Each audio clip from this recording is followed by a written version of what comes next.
ఈరోజు మీకు చిన్న కథ చెప్తాను. ఒక గ్రామంలోని కొంతమంది ప్రజలు ముసలిదైపోయిందని ఒక కుక్కని దగ్గరలో ఉన్న అడవిలోకి వదిలేసి వచ్చేస్తారు. ఆ అడవిలోని ఒక పులి ఈ కుక్కను చూసి దీన్ని ఎలాగైనా తినేయాలనే ఉద్దేశంతో దాని దగ్గరగా నడుచుకుంటూ వస్తూ ఉంటుంది. ఇది గమనించిన ఆ కుక్క భయపడకుండా క్యాజువల్గా నడుచుకుంటూ దాని ముందర పడి ఉన్న ఎముకలను చూసి గట్టిగా, ఇది మొన్న తిన్న పులి తాలూకు ఎముకలే కదా అని అన్నది.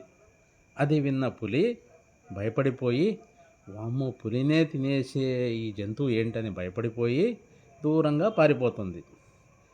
ఇదంతా గమనిస్తున్న ఒక కోతి, చెట్టు పైన ఉన్న కోతి ఆ పులి దగ్గరికి వెళ్ళి, అవి ఎప్పటినుంచో పడి ఉన్న ఎముకలు, అవి పులి తాలూకు ఎముకలు కావు, నేను చూస్తూనే ఉన్నాను, రా ఆ కుక్కను తినేసుదువు ఎలాగైనా అని ఆ పులిని నమ్మించి తీసుకొని వస్తూ ఉంటుంది.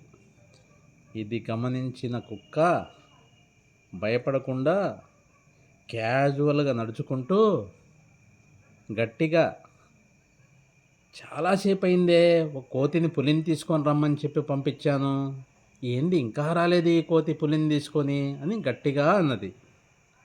దాని దెబ్బకు ఆ పులికి భయమేసి, ఈ కోతి నమ్మకంగా తీసి నన్ను తినిపించేటట్టు ఉందని అనుకొని ఆ కోపంతో ఆ కోతిని అక్కడే పడేసి చంపి తినేస్తుంటుంది. దీన్ని బట్టి మనకు ఒక మోరల్ అర్థమైంది ఏంటంటే, మనం ఎలాంటి సిచ్యువేషన్లో ఉన్నా, ఎంత కష్ట పరిస్థితుల్లో ఉన్నా సరే ఆత్మవిశ్వాసంతో మన ప్రయత్నం మనం చెయ్యాలి, మనం సర్వైవల్ అవ్వాలి అనే ఉద్దేశం ఈ కుక్క ద్వారా మనకు తెలియవచ్చింది.